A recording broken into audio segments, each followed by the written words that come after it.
TV viewers, I'm Johnny Damon. You're my bobblehead doll today, just nod up and down if you agree. Welcome to the show, Mitch Joel. How are you? Happy birthday to you. And just look at those washboard abs. I know, right? Oh yeah, this is the fittest I've ever been in my life, you know. Happy birthday from Johnny Damon. First of all, let's just do the elbow bump. Well, hello, everybody. Happy Thursday. It is Thursday, just checking. Yep, Thursday, December 10th.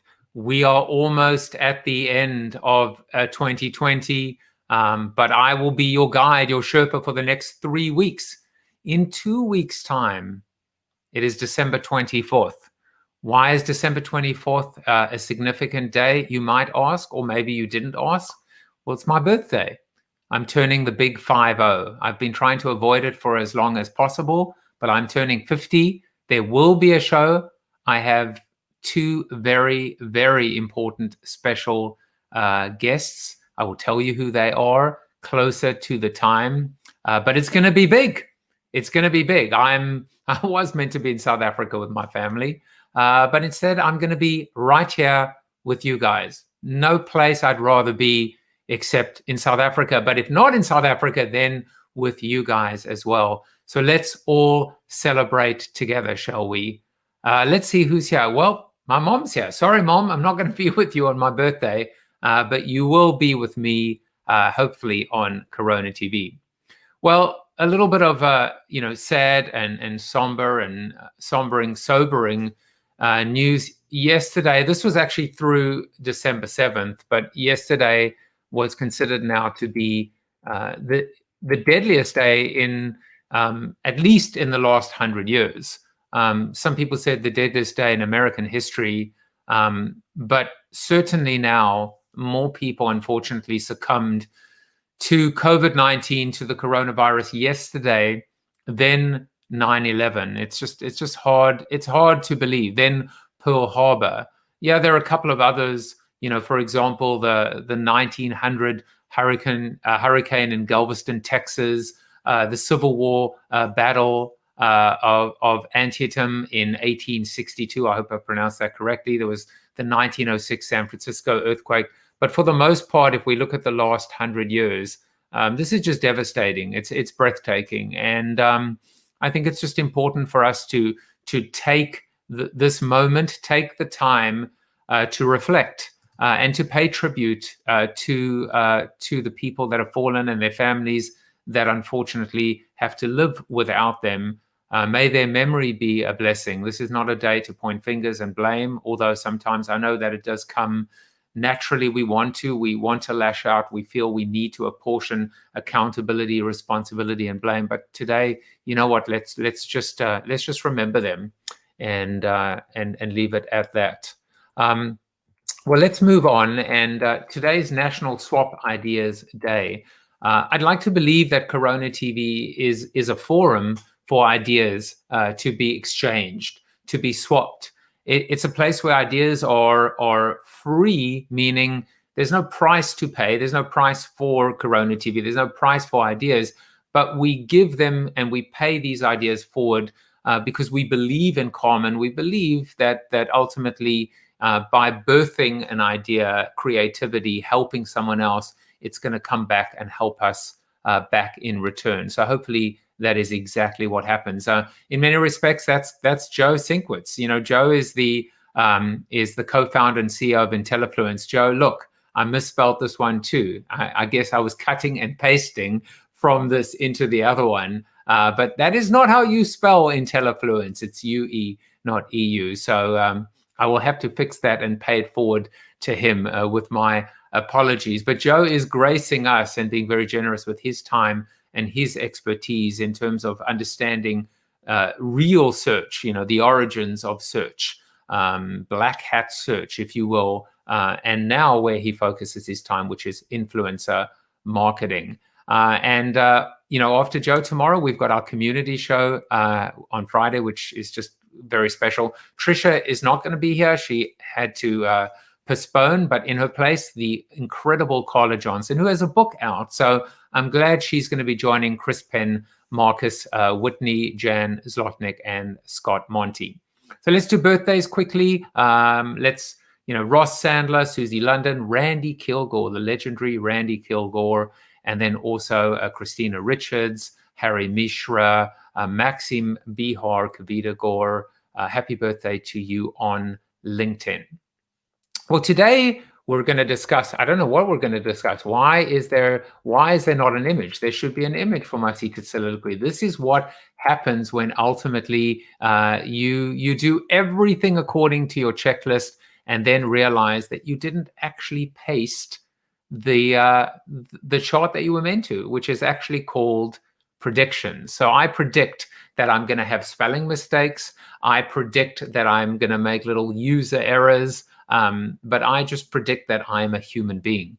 Before we get into it, we've got Tom Morris here. He says, lurking in a corner, watching with a piqued anticipation, evidently rooted in the past. Stephen Rubin is here. He is watching. And Chip Griffin says, I disagree that Corona TV or any content doesn't cost anything. We pay with our time and hope to get more value in return. Well, are you getting value, Mr. Chip Griffin? Is the time investment that you have placed and invested in me and 162 interviews, has it been worth your time? And more importantly, if you don't like it, how the hell are you going to get your time back? There is no time back guarantee. There's a money back guarantee, but there's no time back guarantee. But, good point. As always, Chip, you are always keeping me on my toes. Steve Garfield is here. He says, watching while on a walk, being careful. And Bob Heyman, what a wonderful guest he was on Monday. Origins of the internet, origins of search. So you've got yourself a Heyman Sinkwitz sandwich. There is nothing better than that. By the way, Chip says, I'd have to be pretty dumb to keep watching if I didn't feel I was getting value. Well, maybe you were watching up until this point because you were waiting for Joe. So thank you everyone for your comments and your engagement. But now it's time to get to the graphicless seated soliloquy. One of my favorite sports is watching the pundits determine what next year is going to be and then being proven wrong. Do they make the same prediction the next year, after not getting it right, or do they try their luck at something else? Look, there's an old saying that says, point a finger and it goes around the world and ends up pointing right back at you. So I've, mea culpa, I've made my share of predictions as well. And fortunately for me, though, I've always been correct. Never been wrong before. Which is why I can safely determine that 2021 will be the year of streaming. And in particular, streaming shows about hope, positivity, optimism, and if there's time left over, a little bit of marketing. So check back with me on December 10th, 2021 to see, in fact, if I was right. If we've learned anything from this year and even this week on Corona TV, it's that timing really is everything.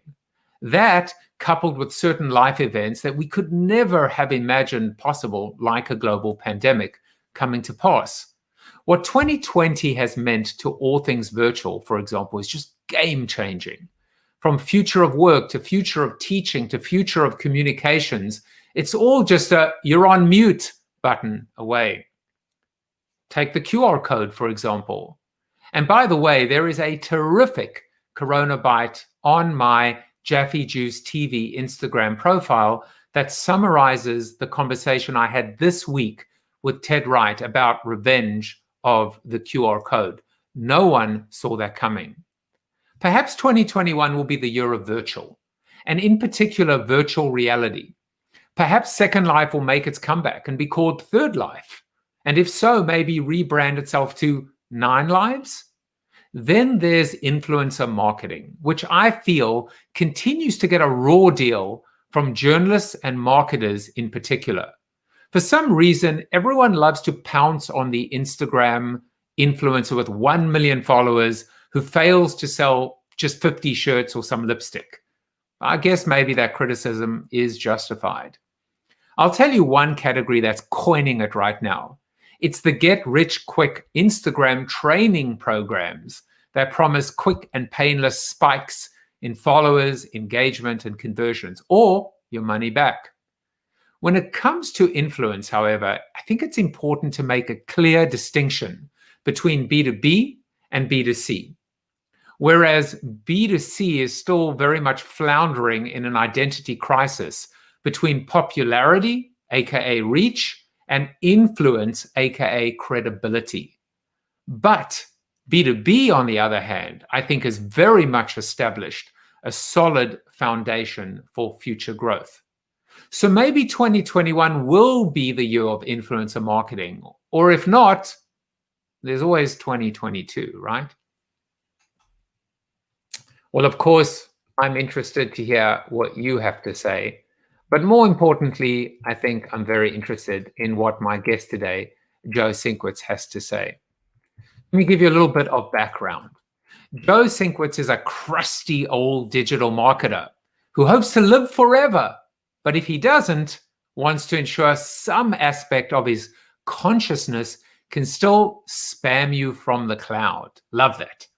From his roots owning and growing a $10 million per year SEO and domaining portfolio, to advising large agencies and organizations, to handling hush-hush ORM campaigns. And now, as the co-founder and the CEO of Intellifluence, he's had his finger in a lot of digital pies over the years. He believes the influencer pie is going to be the next big one. So go ahead and stick your fingers, your thumbs, your legs, your arms, your whole body in the pie that is influencer marketing, and join me in welcoming Joe Sinkwitz. Welcome to the show, Joe. Hello, and by the way, you have the best first name of anyone I've ever heard. I mean, what do they say? All left-handed people are right, and all Joes are average Joes. I don't know. I'm an average Joe. You're not. You're not. So welcome to the show, Joe. You are number 162. You are this is the first day officially. All my guests will have a little number next to their name. You are number 162 in the series. And, you know, why don't you tell people how you even came to the show? I think it's the greatest story. Sure. I came to the show by accident, of course. I think you were trolling on LinkedIn and hit me after doing some research on Lee Auden. And I think you wanted to use something I quoted at some point in time. It's, sure, not a problem. Great that someone actually read something I wrote. That's always a little plus. It's like Weird Al, whenever he hears a song on the radio, he still does a little dance, even after so many decades. At that point, you asked if I wanted to come on the show. I said, let's do it. And I think that was 3-4 months ago. So yeah, I think, it's unbelievable. Yeah, I mean, Lee was, I think, number 95 or 96. And what I do with every guest is I find generally an obscure quote or just a very profound, accurate quote. And then I have typically them guess who said it. Sometimes they get it right and sometimes they don't. For example, David Rendell got John Lennon yesterday because that quote happened to appear in his book. But then I found this guy, Joe Sinkwitz, and I said, I've never heard of him. Let me find out a little bit about him. And then I was like, you know what? If his quote is important enough to come up in a search, and I love the quote enough, well, he's got to be, there's got to be a lot more to meet him, a lot more to him than meets the eye. Let me see if he'll come on the show. I don't know if I would classify it as trolling, but, if the shoe fits, I suppose. If you knew what I did on LinkedIn, you're like, yeah, okay.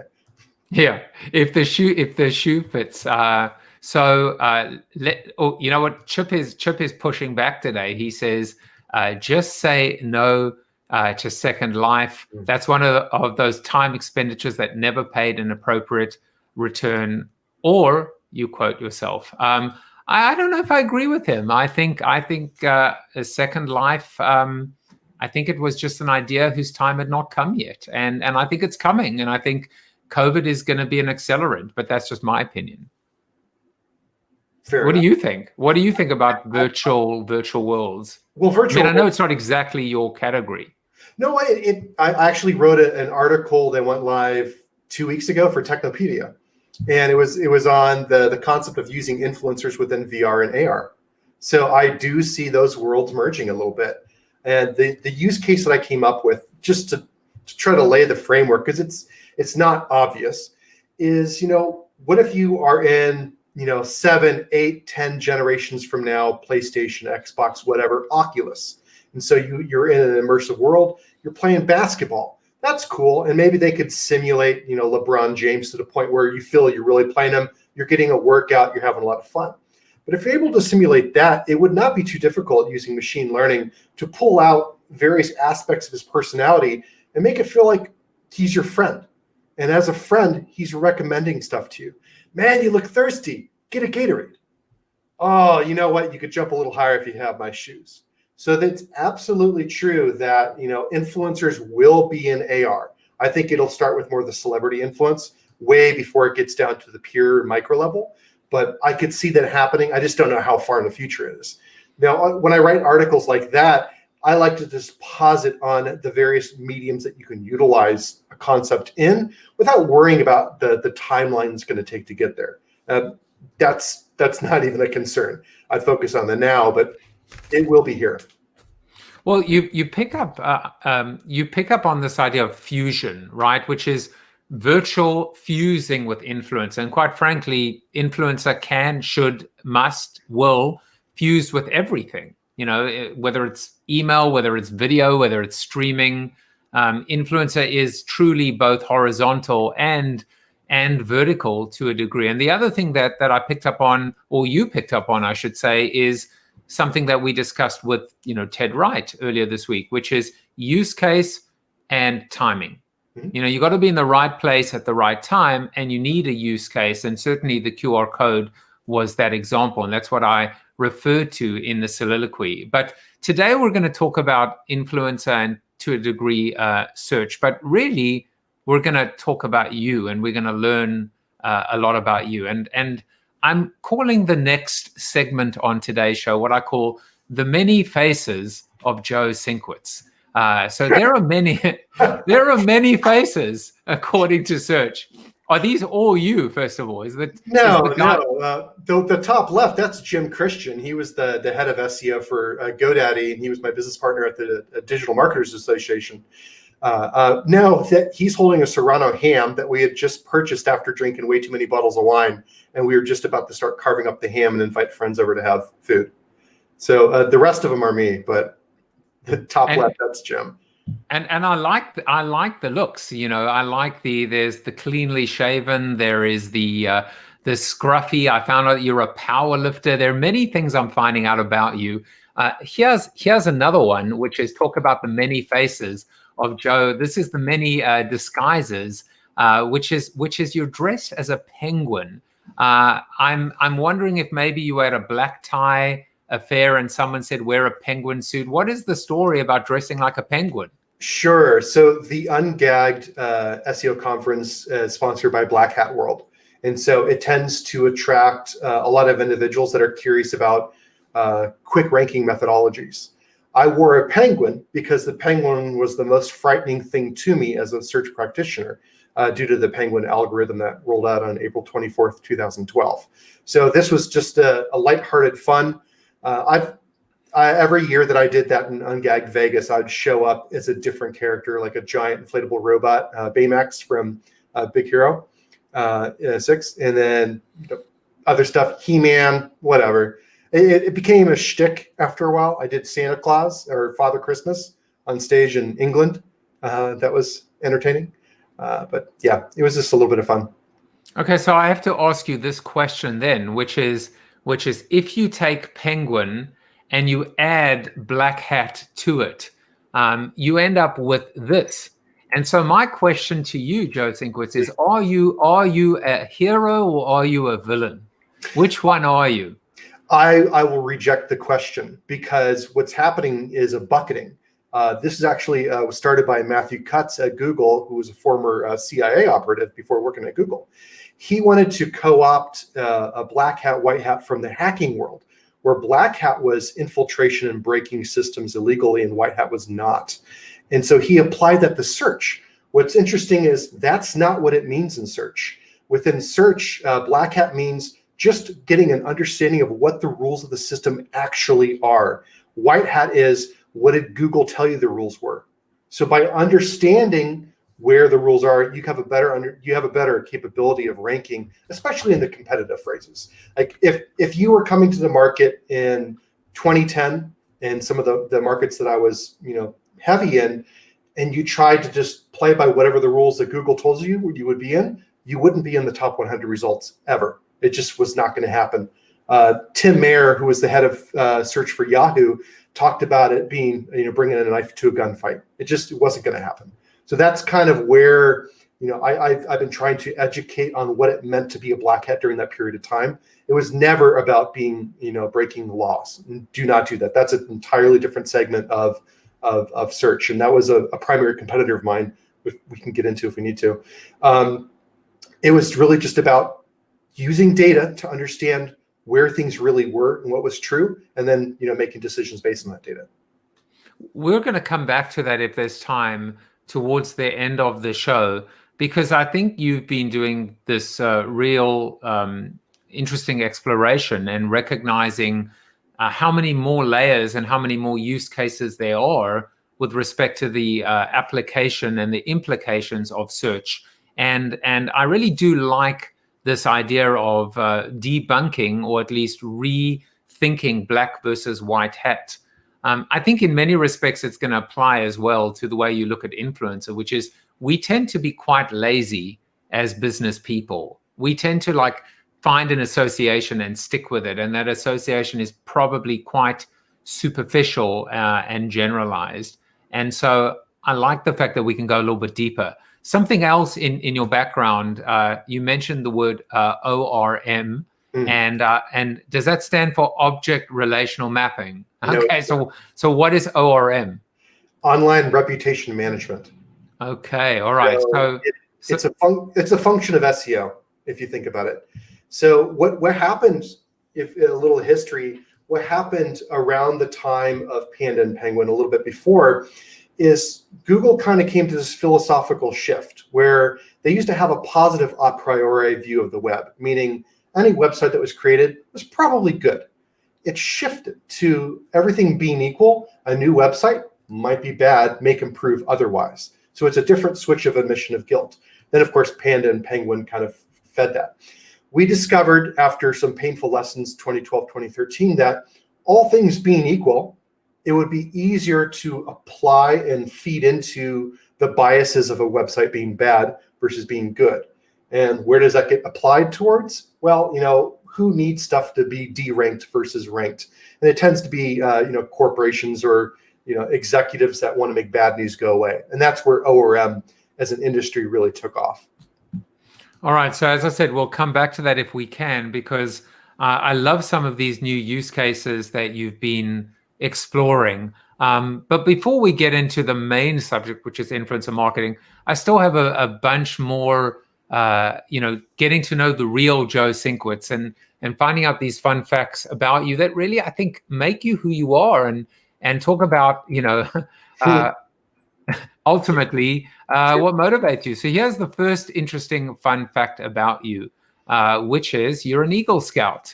And you said it's not really a secret per se, but you're not sure how many black hat SEO Eagle Scouts with an MBA there are out there. So talk a little bit about why this is an important part of your life and how it has shaped you and made you into the man you are. Well, I mean, I liked the Scouts growing up. It did, it provides structure, but only a small percentage of, overall Boy Scouts ever get to Eagle. It's not because it's particularly difficult. It's just, it takes a long time to do so. You could actually make the argument now that the Silver and Gold Awards for Girl Scouts is more difficult than becoming an Eagle Scout for Boy Scouts. But it was just something that, drove me to do a little bit more until, I did the final project and became an Eagle. How does it really impact me? It's hard to say. Right now, I think of myself as, the black hat SEO Eagle Scout with an MBA. Before all that, I like to try to define myself as an optimistically paranoid, ruthless gentleman, and then sort of skewed into what this is currently, where the Eagle Scout was sort of like a foundational core. The black hat had more to do with a methodology of thinking and recognizing there's angles everywhere, whether or not they're defined for you. An MBA is really just that was a rubber stamp as far as I was concerned. Would I get an MBA again? Probably not, but it's handy to have if one needs it doing a sales pitch. There is one thing that you said there that I think I've always found doing this little, it almost sounds like a frivolous bit in the show, right? Which is fun facts. But I almost every single time learn something new about not only my guest, but about myself and about life. And you said something that I thought was really interesting. You said it's not necessarily hard, it's just long. So it's not that it's a slog or a grind, but it's going to take time. And I think so many of us just don't have endurance. We just don't have staying power. We want the quick hit. We want the quick fix. We want it all. We want the instant gratification. And there is something I think really important and profound about being able to do your time, to stay the course. And I think that's what I took away from your Eagle Scout experience. Well, the co-founder of Intellifluence, Terry Godier, before he went on to do bigger things, he liked to refer to it as stacking bricks. He's like, look, it's not super hard, but at the end of a couple months, you've built a house, and that's all it's really about. Is just doing that one positive activity repetitively in the right order, and you have something to show for it afterwards.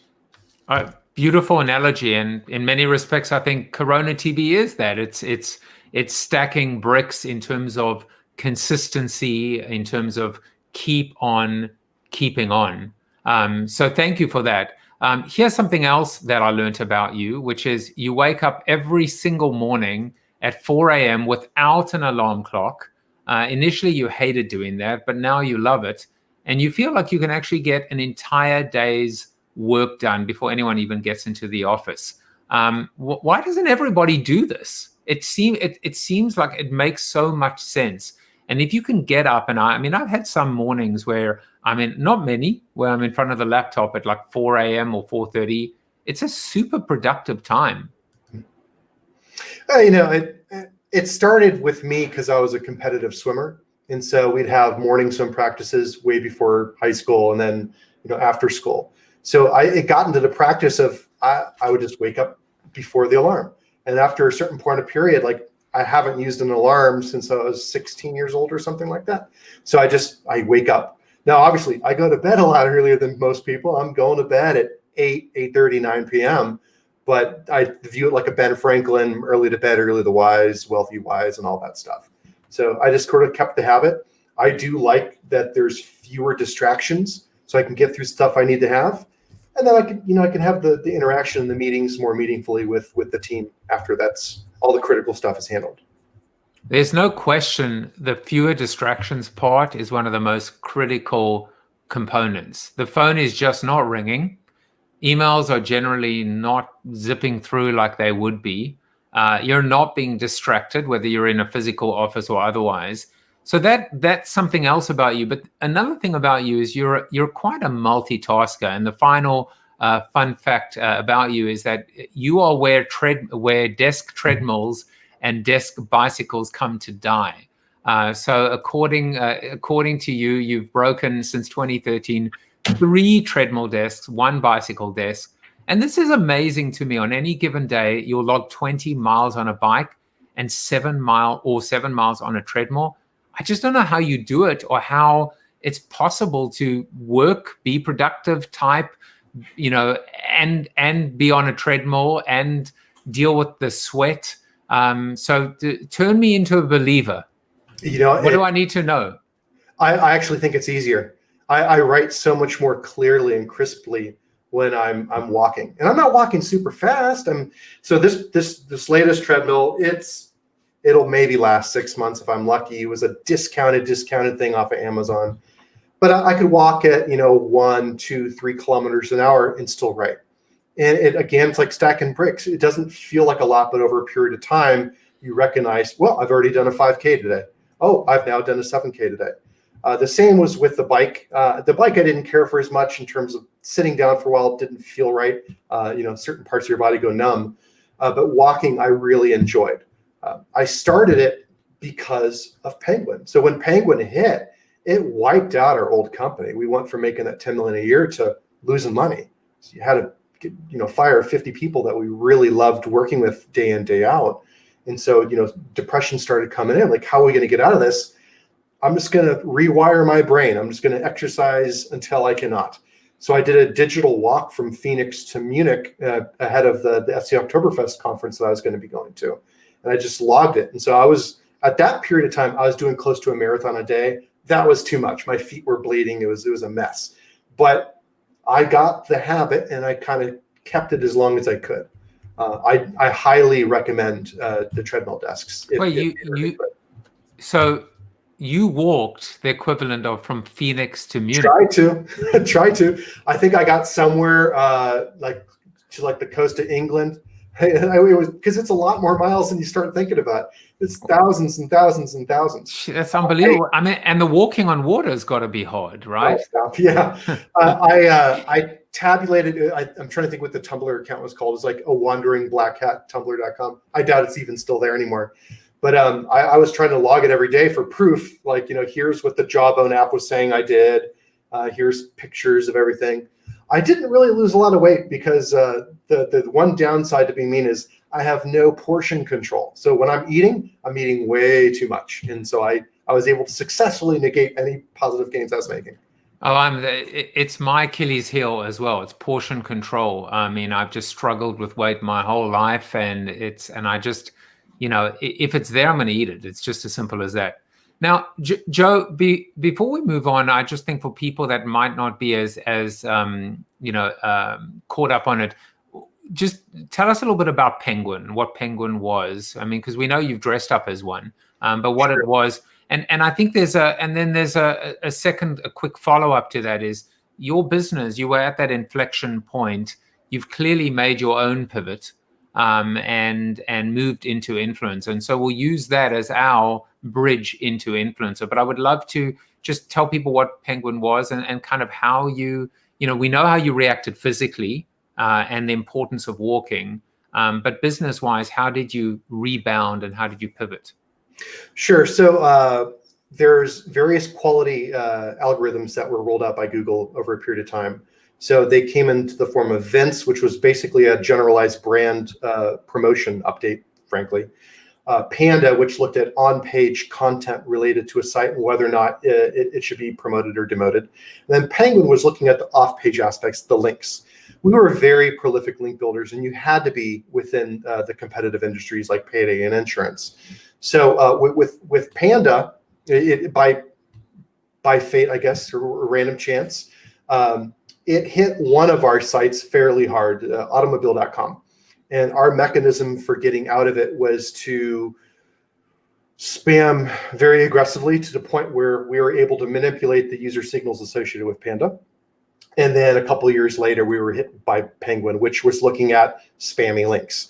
I am still pretty sore about Penguin only because as they were kind of nuking the industry and the payday update was actually named for me, Google was simultaneously investing in payday companies. So I had a significant problem with that sort of behavior.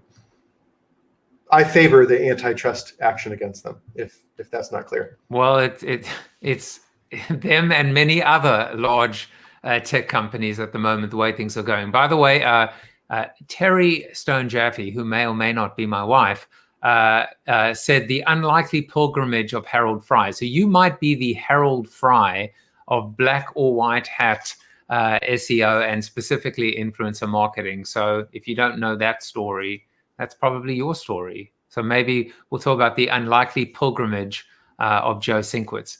Joe, so let's talk. We're here today to talk, amongst other things, about influencer marketing. And in my soliloquy, I said 2021 will be the year of influencer marketing. Deja vu. Have we not met before? Is 2021 the year of influencer marketing? Or has it been already? Is it still a few years out? Where are we right now in terms of it arriving? I think it's been here for quite some time. I like to, when I'm attempting to educate on what influencer marketing even is, I always go back to word of mouth. That's all it really is. It's currently a digital form of word of mouth, which of course has been with us since the dawn of our capability of human speech or even physical gestures. That rock, good. Use that rock for making fire. It's not that different from this can of soda is delicious. You should drink it because I am your friend and you trust me. Influencer marketing has grown. I mean, if you look at like digital trends on Google for influencer marketing, when we started in 2016, and it had already started bubbling up of, hey, this might be an important thing, and it's grown since then. There's ups and downs as like the press or a lot of talking heads like to proclaim the death of a tactic. It's not going anywhere. I mean, if you're going to be following anyone on any social platform or any blog, you're somehow attaching yourself to their persona. You're attaching yourself to their interest in what they're going to be promoting. So you're going to be consuming it. Plus, I mean, influencer marketing is one of those concepts where, as we're getting more ad blind and you have ad bloggers, how are you going to block an ad that's an insert within someone's organic video message or from within a blog? You're just not going to be able to do it. So I think it will stand the test of time. You also look at like whether or not people are going to be trusting news. That became a much bigger thing than a lot of us thought was going to be in starting in like 2015 or so. You fear about the Lugenpresse, style rhetoric that's come out, like, oh my gosh, these people are doing what? To the point where, people that are putting less faith in news sources, even though they're very credible news sources, who are they agreeing with? They're agreeing with randos on Facebook, which is, it's influencer. Like it's I classify that as dark influence, but it's still a form of influencer marketing. I want to ask you this question. I saw yesterday a health influencer top 50. It's a very prestigious list that is put together and is the top 50 health related or health influencers. There's, I think the CEO of CVS is on there. Number 1 is Tony Fauci. Number 50 is Charli D'Amelio, TikTok superstar. I think she's at 100 million followers. I was just blown away by Charli D'Amelio being number 50 on that list. When you've got Sanjay Gupta, I guess my question for you, it's not to begrudge anything. I mean, but to be number 50 on a list of 50, it's breathtaking in terms of clear, a clear demonstrational perception of influence. And so I once heard this, which is there's a big difference between popularity and influence. Popularity meaning, look how popular I am because I have a lot of people that follow me. Influence meaning I am credible and there is some knowledge, there is some integrity, there is subject matter expertise. I know what I'm talking about. Where do you fit in between popularity, and ultimately influence? There we go. It's a good question. When I wrote my book, actually, I wrote on this a little bit, and I came up with a rough equation where I tried to multiply the audience size, because it's impossible to get away from. Audience does matter, but multiply it by the relevancy on a topic, and then try to like add discounts for, do they just talk about every topic? How relevant are they? How immersed are they? Some of it's harder to compute, of course. Like no one has a great score that they could readily show up for you. But if we just talk like our own personal experiences, even if I had a bigger audience and I try to talk about South Africa, and if you try to talk about South Africa, you're more relevant. I mean, you live there. You have more that you could share in that. So absolutely, the relevancy has to play a role, but it also matters too on what platform you're discussing. So the relevancy of her on TikTok is greater than some of the people that have more institutional knowledge that are not on TikTok if they were to join and try to get in. So there's a lot of factors that play into whether someone is truly influential. It's not just about the topic or the size. It's about where they are influential and to whom they're influential. Are they influential to a certain age, demographic, socioeconomic background? So that, unfortunately, I wish there were a clear-cut, easy answer, but it's very varied. And I do agree. Like, it's crazy to think of like a TikToker breaking a list like that. My sympathies go out to anyone that's trying to put together a list like that, because it's extremely hard to do, and there's always going to be people that disagree with the methodology. And I can't tell you what the methodology was and how they came up with it. Maybe they disclose it, or no, I didn't see it, but I mean, you've got people like Scott Gottlieb on there, but doctors, subject matter experts, chief executive officers. But I think you said a whole bunch of nuggets in that response. And you said, of course, audience does matter. So it's not either or, right? So point number one, it's not popularity or credibility. It's both. it's part of the equation. Right. Point number two, and this comes from your book. By the way, I've posted, if you want to find out more about the book and buy the book, I've posted the Amazon link in the comments below. The second thing is place. And I think that's important, right? Charli D'Amelio is highly influential on TikTok. She may be less so on, a B2B. Yeah. Exactly. Number three, and I think this is a really good point. Well, number three really is a combination between, I think, prioritization, focus, and greed, which is, I think, if you are an influencer or if you are being tapped into, be very clear about what you are influential on and in and what you are not. Because I think there's probably a danger if you try and be all things to all people, you end up being nothing to nobody. I think once you lose that social currency, right, that credibility, then there is no spine, and you will bend and break for anything. Yeah, the only category that is able to get away with that are the aspirational influencers, that people you might consider to be a celebrity, people that like bucket into like authoritative. Fauci can't go selling sneakers. That's not going to work. He's hyper focused in epidemiology, virology. That's his world. He is an expert. I don't know the particular TikToker particularly well, so I mean, I couldn't say whether she has deep experience other than being popular. But like, maybe she can get away with that if she is a pseudo celebrity. But peers, like if your friend misleads you, you're not going to listen to your friend. Celebrity, you almost expect it. I'll tell you one thing: you might not be 100% correct about Fauci, because, and there's no such hashtag, by the way. There is no hashtag called Fauci footwear, but I will find it if I have it hidden in my jewels, in my little treasure chest, that he actually has become quite well known for his socks. So he might be an influencer in footwear. Fair enough. Kind of like Burks and her scarves. Yeah, exactly. But your point is taken. In fact, you wrote a fantastic article called "Use Micro Influencers on Your Site to Capture Enterprises." I will paste a link to that article as well. One of the things in this article, and I'm going to ask you one question as a precursor, and then we'll go into the different types of influencers, which I found quite illuminating. Talk a little bit first about the micro influencer, because, like micro payments, why are micro influencers important in terms of where influencer marketing is right now and where it's heading? The reason I put so much emphasis on micro, and I tend to term them as peer influencers because it helps to understand the psychological connection. They're your neighbors, they're your friends, they're your coworkers, they're people that you already have a personal connection with.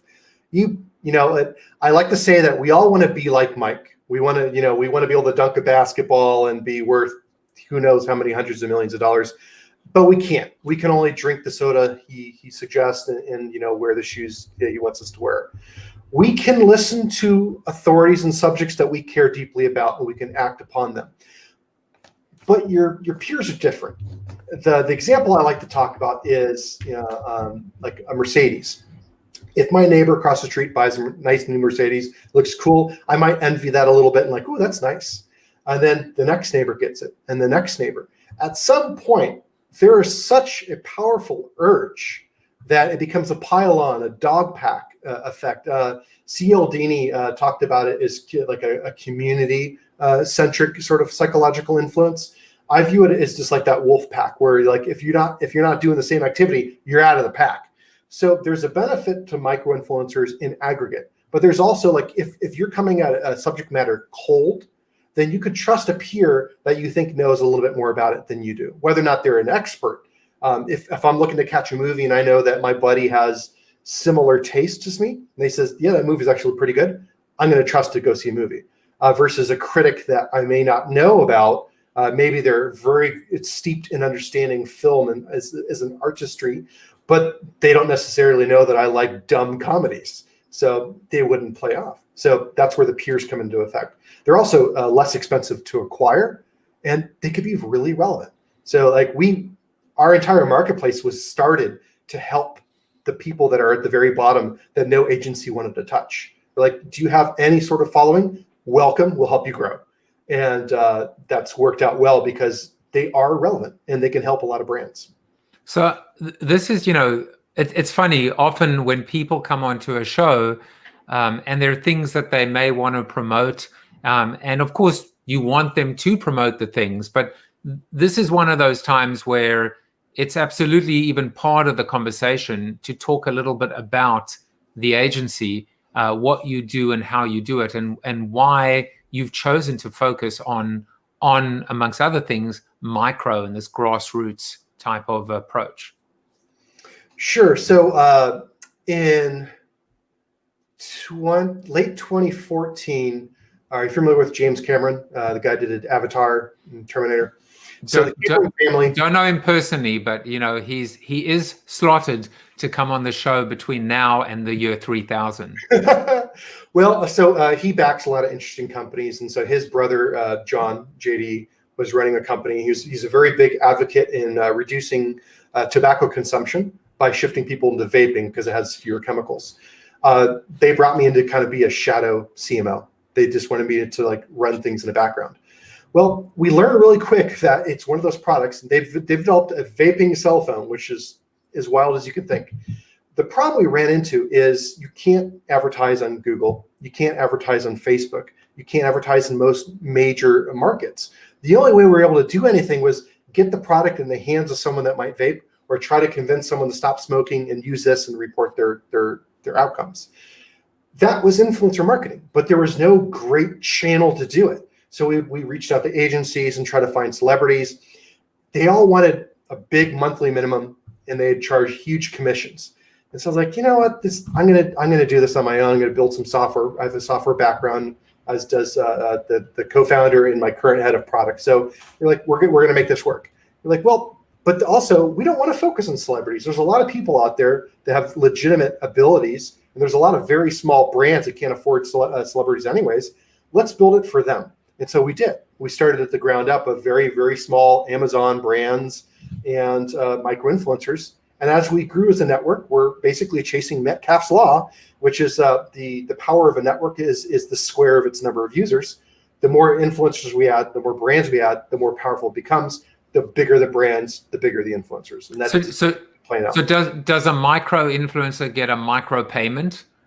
Well, I mean, they charge whatever rates they want to charge, because we're trying to democratize how influence works. If you were to come in and say, my minimum for doing an ad on YouTube is $50, you could be pitched lower, you could be pitched higher. It's up to you whether you want to take that. So you're able to set your own boundaries of the networks you want to work on, the amount of money, the type of stuff you want to work on.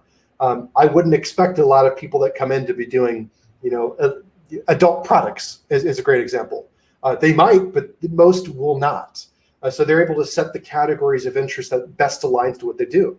And I highly recommend like hyper focus. If you want to become a really powerful influencer in cosmetics, only focus on cosmetics. And beyond that, go even more niche. Maybe you want to be known as the girl with great eyebrows, or the girl that knows how to get great eyebrows after week 3 of whatever process.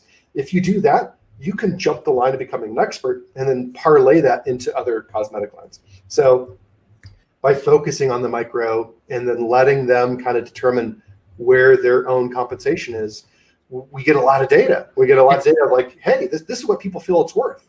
So it's a huge insight and tip. I think probably the question would be, well, why doesn't everyone do that? And they probably don't do that because the more hyper and the more micro you go, the smaller the audience. And that becomes, again, that contradiction, right? Which is we all, we might despise the enemy, but secretly and deep down, we all want to become the enemy. But that's why you also need to focus on collaboration while you go hyper niche. So then you start doing work with other influencers that are, an expert in their own right within similar niches. And so then you start getting great material that's coming out about, here's how you get your makeup done, and this is the dress that goes with it. Now you got fashion, cosmetics, and like all this world just kind of bubbles up and creating these organic campaigns of you're able to trade audiences because there might be an affinity towards the people that are following cosmetics for following high fashion. There might be an affinity for people that are following software reviews and software pen test, tools sets to people that are looking to get secure hosting. So there's lots of ways that it kind of has happy accidents where they just sort of meet together. So I recommend hyper-focus, but also work with the community. You have to understand what the community actually wants, interact with them, and it'll grow. Don't worry about where your numbers are. Just worry about whether you're putting out good stuff and if you're resonating with people you already have. No, I tell you, it's I'm smiling. See, I'm smiling. I'm smiling inside and I'm smiling outside because my wife has just launched a business on Instagram, and I'm sure she's feverishly taking notes because, even though this doesn't work very well, this is my. That's gold, Jerry. Gold. I mean, that was gold, Joe. Checks in the mail. That was absolutely spot on. This is a masterclass brought to you by Joe Sinkwitz.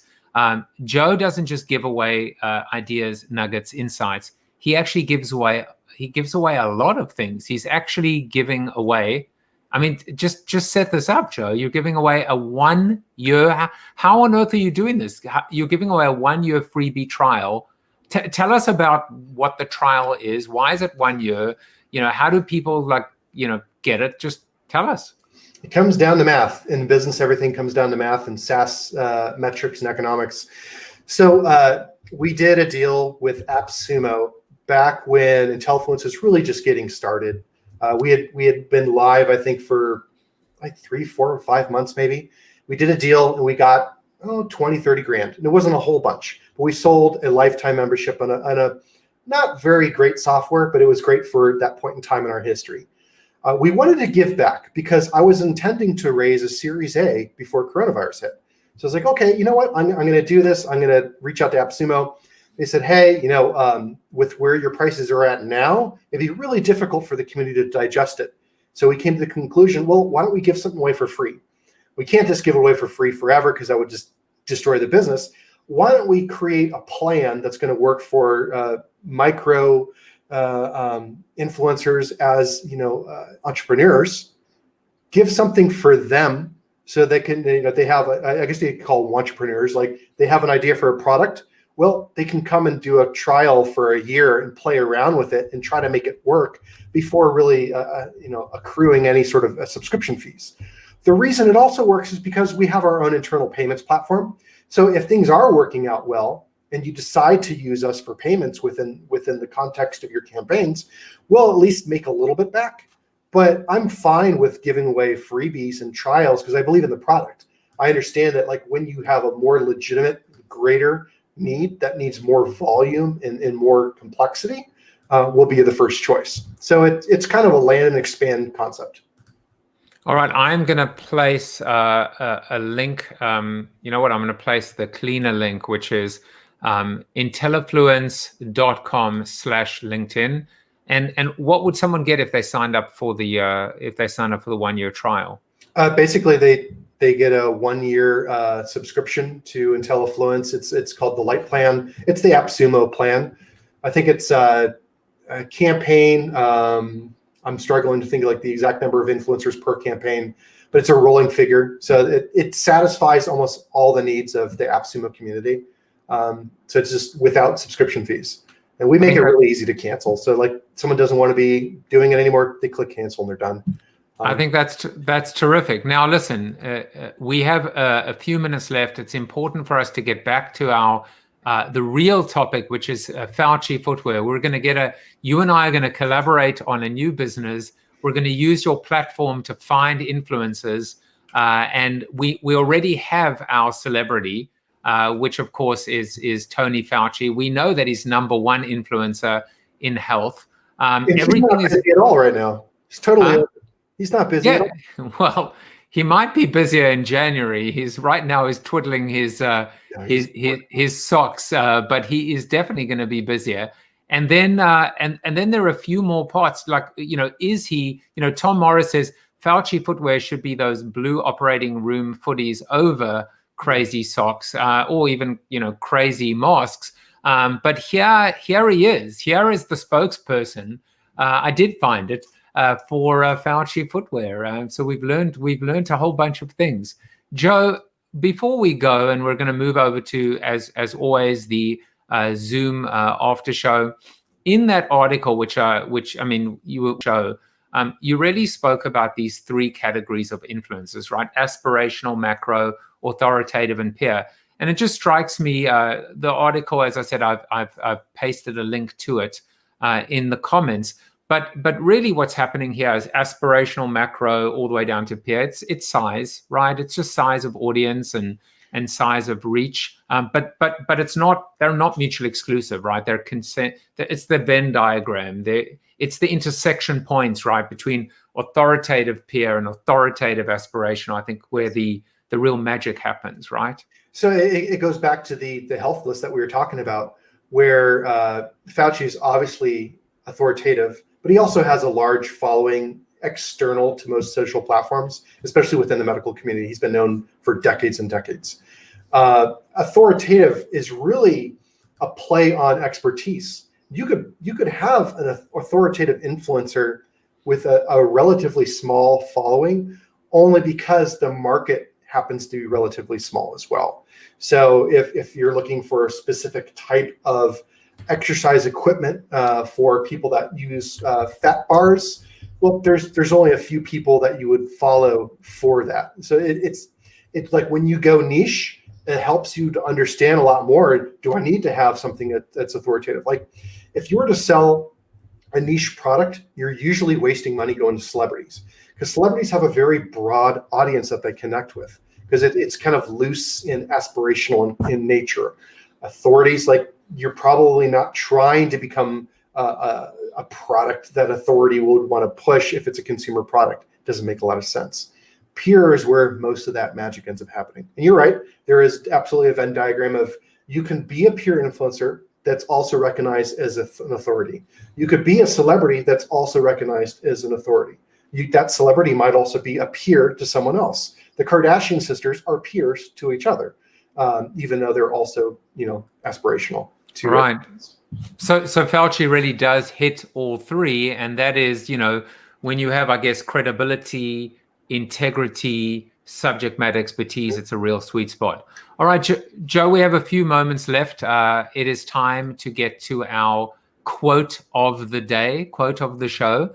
And this is your quote. Influencer marketing is the culmination of the promise that social media initially brought us.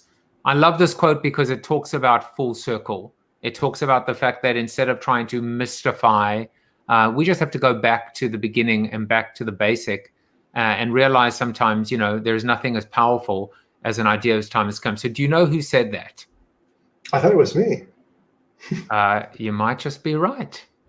You gave it away. You said it was me, but and you know what? The reason I even was thinking about that was when social media initially came out, I only view it as another mechanism to spam. I really decided, I was like, well, if there's 17,000 different installation types of Plig, all I need to do is get 17,000 different profiles and then point them to this site over here. That was my view of social media. It wasn't until I started to see real human interactions with it that I shifted my mindset.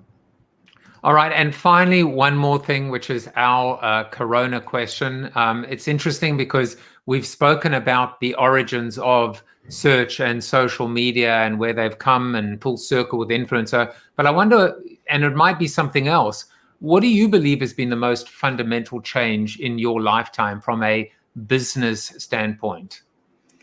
Well, I mean, I grew up with computers. I'm in my 40s, but I still grew up with my computers because of my father being a COBOL programmer.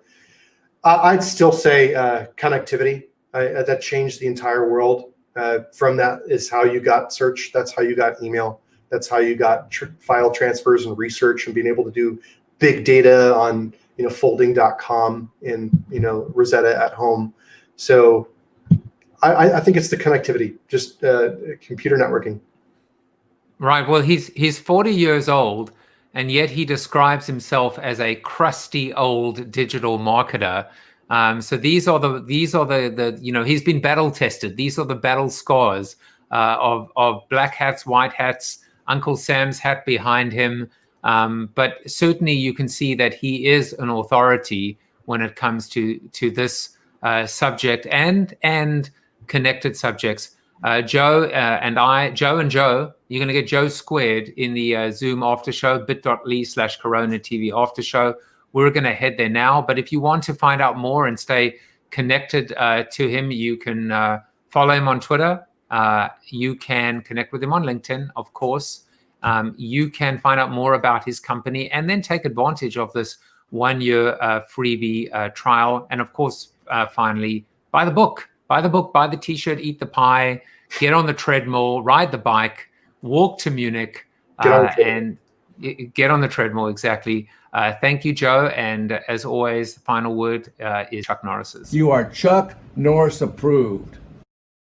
There you go. We'll see you guys tomorrow. Thank you for watching Corona TV with your host, multiple author, and global keynote speaker, Joseph Jaffe. Corona TV is the show about hope, positivity, optimism, and if there's time left over, a little bit of marketing. The after show on Zoom starts right now at bit.ly/Corona TV After Show. If you like the show, tell a friend or two. Please subscribe to the show at CoronaTV.show. And if you want to get inside news, previews of upcoming guests, and much more, text Corona TV to 66866 or visit josephjaffe.com/subscribe to sign up for the show's newsletter. And despite the best ministrations of your wife, you still look ugly.